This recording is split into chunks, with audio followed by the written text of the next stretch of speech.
புதுச்சேரியில் அரசு பள்ளியில் பயிலும் 6ஆம் வகுப்பு மாணவர்களுக்கும் லேப்டாப் வழங்க அரசு திட்டமிட்டுள்ளதாக முதலமைச்சர் ரங்கசாமி தெரிவித்துள்ளார்.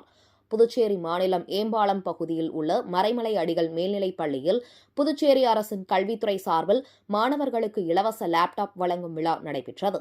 விழாவில் கைலாசநாதன் மற்றும் ரங்கசாமி சிறப்பு விருந்தினர்களாக கலந்து கொண்டு மாணவர்களுக்கு மடிக்கணினிகளை வழங்கினார். அப்பொழுது பேசிய அம்மாநில முதலமைச்சர் ரங்கசாமி, அரசு பள்ளிகளில் பயிலும் 10 மற்றும் 12ஆம் வகுப்பு மாணவர்களுக்கு இலவச லேப்டாப் வழங்கப்படுவதாகவும், கல்வியில் நவீன வளர்ச்சியை கருத்தில் கொண்டு 6ஆம் வகுப்பு மாணவர்களுக்கும் லேப்டாப் வழங்க நிதி ஒதுக்கப்படும் என்றும் தெரிவித்தார். இதன் மூலம் புத்தக சுமை குறையும் என்றார். 6ஆம் வகுப்பு மாணவர்களுக்கு அது கொடுக்கணும் அப்படிங்கிற ஒரு எண்ணம் எங்களுக்கு இருக்கின்றது. ஆனால் உங்களுக்கு எண்ணியவாறு கொடுப்பதற்கான வாய்ப்பு எங்களுக்கு ஏற்படும். நிச்சயமாக உங்களுக்கு அது கொடுப்போம். அது எந்த சந்தேகமும் இல்லை.